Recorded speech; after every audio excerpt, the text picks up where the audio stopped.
The IAFF-IAFC Fire Service Joint Labor Management Candidate Physical Ability Test consists of 8 separate events performed in a continuous sequence.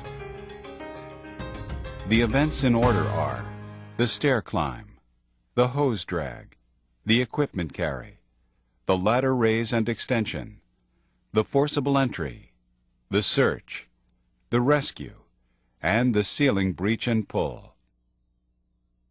You will be required to progress along a predetermined path from event to event in a continuous manner. Since the inception of the CPAT, the task force has protected the integrity of the test through a strict licensing procedure. To date, more than 500 fire departments and jurisdictions are licensed and therefore approved to use the test. The International Association of Firefighters and International Association of Fire Chiefs, in accordance with a conciliatory agreement reached with the U.S. Equal Employment Opportunity Commission, requires departments to offer 2 CPAT orientation sessions and 2 timed practice runs as a mandatory condition for using the CPAT program to hire firefighter candidates. All departments using the CPAT must offer these orientations and practice sessions equally to all candidates. At least 8 weeks prior to administering the CPAT, you will be offered the first of 2 orientation sessions, which include access to the official CPAT equipment. Certified peer fitness trainers, fitness professionals, and/or CPAT-trained firefighters will be present to help you become familiar with and prepare for the test. In addition, you will be given no less than 2 timed practice runs on the CPAT course within 30 days of testing.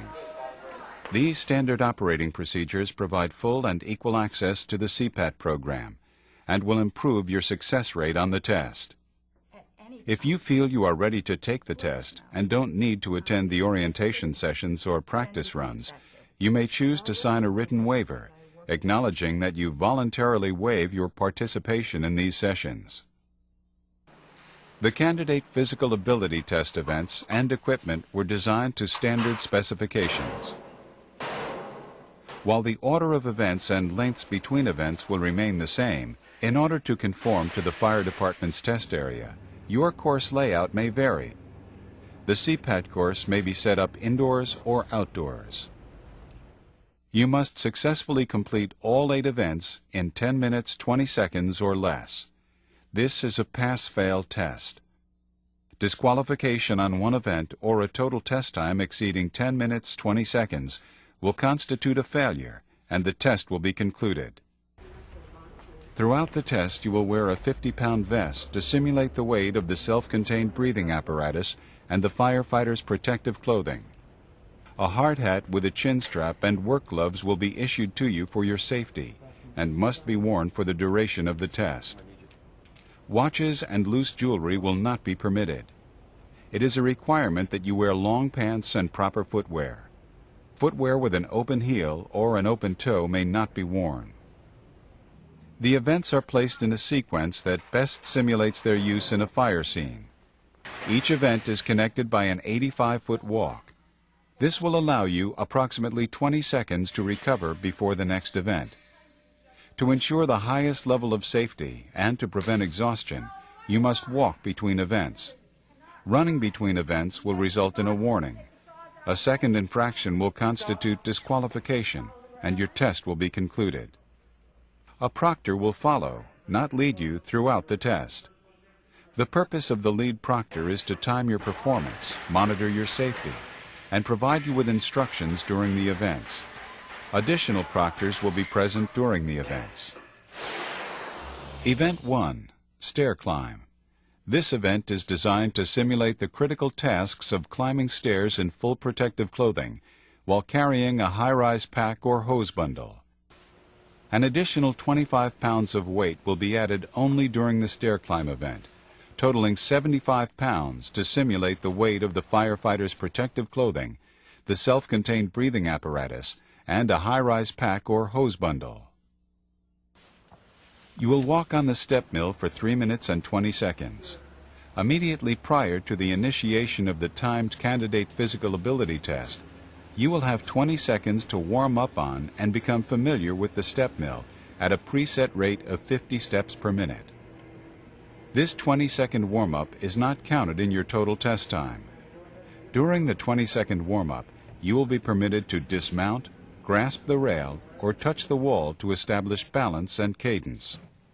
If you fall or dismount the step mill, you must remount and start the entire 20-second warm-up period. You will be allowed to restart the warm-up period 2 times.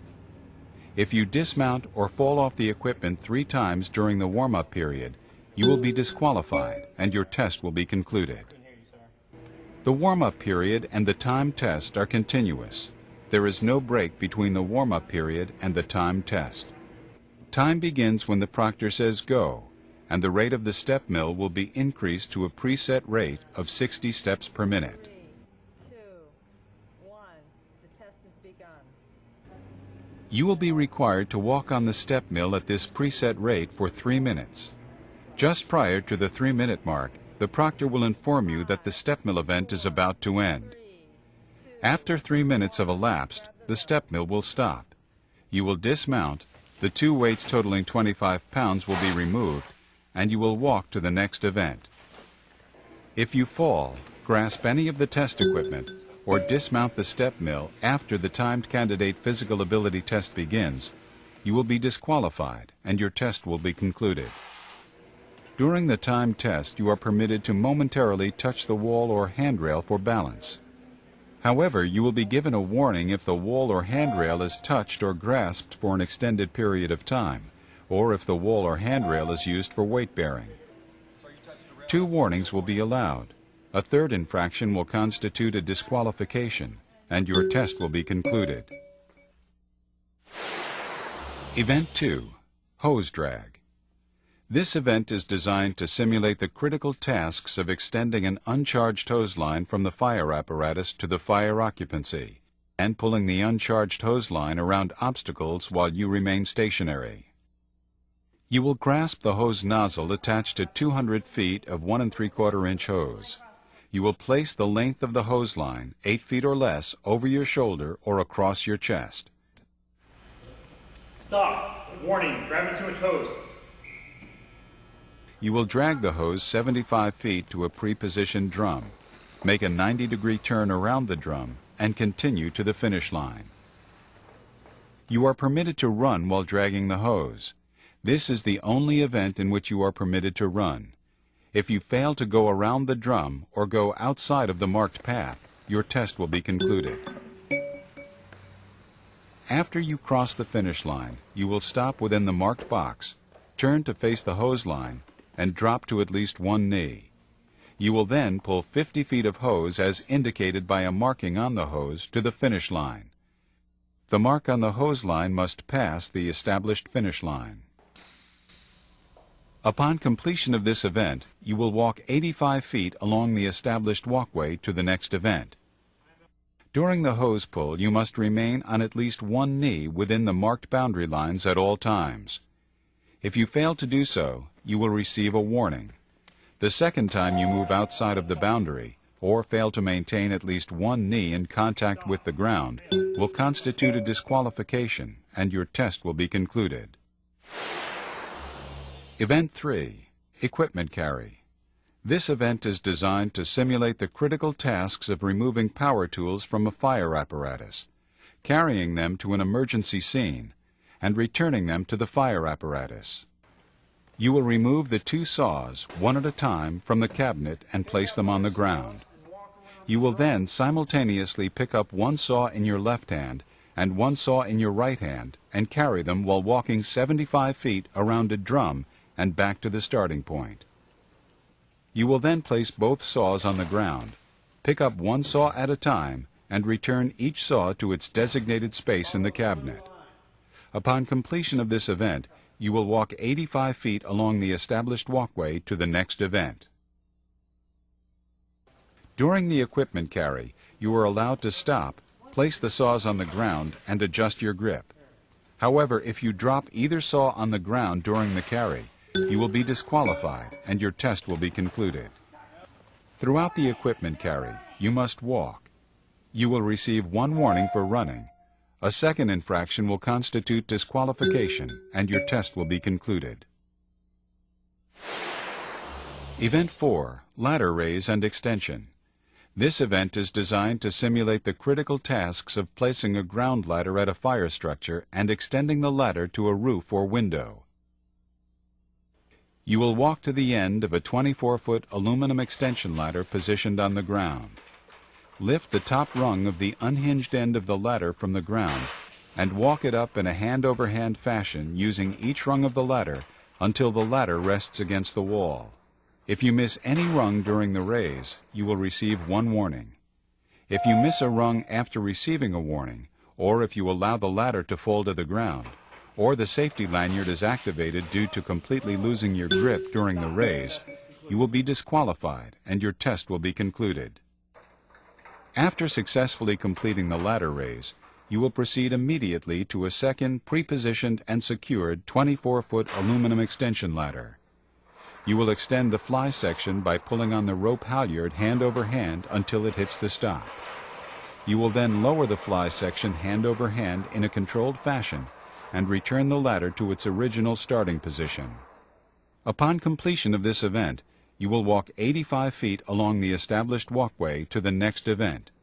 You must fully extend the ladder and maintain control of the ladder using the rope halyard in a hand-over-hand manner at all times. Failing to do so, or allowing the rope halyard to slip in an uncontrolled manner, will result in a disqualification and your test will be concluded. During the ladder extension, you must remain within the marked boundary lines. If you fail to do so, you will receive a warning. A second infraction will constitute disqualification, and your test will be concluded. Event 5, Forcible Entry. This event is designed to simulate the critical tasks of using force to open a locked door or to breach a wall. You will use a 10-pound sledgehammer to strike the measuring device in the target area until the buzzer is activated. You will then place the sledgehammer on the ground. Upon completion of this event, you will walk 85 feet along the established walkway to the next event. If, while swinging the sledgehammer, you lose control of the sledgehammer and release it from both hands, you will be disqualified and your test will be concluded. Event 6, Search. This event is designed to simulate the critical task of searching for a fire victim in limited visibility and in an unpredictable area. You will crawl on your hands and knees through a tunnel maze that is 64 feet long and approximately 3 feet high and 4 feet wide. While in the tunnel, you will navigate around, over, and under obstacles. In addition, at 2 locations, you will crawl through narrowed portions where the dimensions of the tunnel have been reduced. Upon completion of this event, you will walk 85 feet along the established walkway to the next event. Throughout the maze, your movement will be monitored. If for any reason you choose to end the event, you may call out or rap sharply on the wall or ceiling of the tunnel, and you will be assisted out. Requiring assistance while in the maze, including the opening of an escape hatch or the entrance or exit cover, will result in disqualification, and your test will be concluded. Event 7, Rescue. This event is designed to simulate the critical task of removing a victim or injured partner from a fire scene. You will grasp one or both handles of the shoulder harness attached to a 165-pound mannequin and drag it 35 feet around a pre-positioned drum. Make a 180-degree turn around the drum and continue an additional 35 feet until the entire mannequin has been dragged completely past the finish line. Upon completion of this event, you will walk 85 feet along the established walkway to the next event. During the rescue event, you are allowed to stop and adjust your grip if needed. The mannequin is permitted to come in contact with the drum. However, if you touch or rest on the drum at any time, you will be given a warning. A second infraction will constitute a disqualification, and your test will be concluded.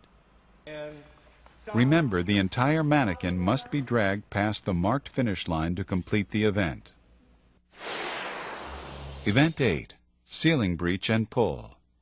This event is designed to simulate the critical task of breaching and pulling down a ceiling to check for fire extension. You will remove the pike pole from the bracket, stand within the boundary established by the equipment frame, and place the tip of the pole on the painted area of the hinge door in the ceiling. You will push up fully with the pike pole on the hinge door in the ceiling 3 times. Then you will hook the pike pole to the ceiling device and pull down the counterbalance lever 5 times. 3 pushes and 5 pulls constitute one complete set. You will be required to perform 4 entire sets. If you drop the pole, you must pick it up by yourself and resume the event. You will be permitted to drop the pike pole to the ground only once. Dropping the pike pole to the ground a second time will constitute disqualification, and your test will be concluded. If you do not successfully complete a repetition, the proctor will call out miss, and you must push or pull the apparatus to complete the repetition. If you do not repeat the missed repetition, the entire set will not count. If you step outside the frame during this event, you will receive a warning. A second infraction will constitute disqualification, and your test will be concluded. In this case, you will not receive any warning. You are permitted, if needed, to stop and adjust your grip. Should you release your grip, or should your hand slip from the pike pole without the pole falling to the ground, you should re-establish your grip and resume the event. This concludes the description of all 8 events in the IAFF-IAFC Joint Labor Management Candidate Physical Ability Test. Remember, this is a timed test. You must pace yourself and be prepared to complete all 8 events in order, with a total test time that does not exceed 10 minutes and 20 seconds.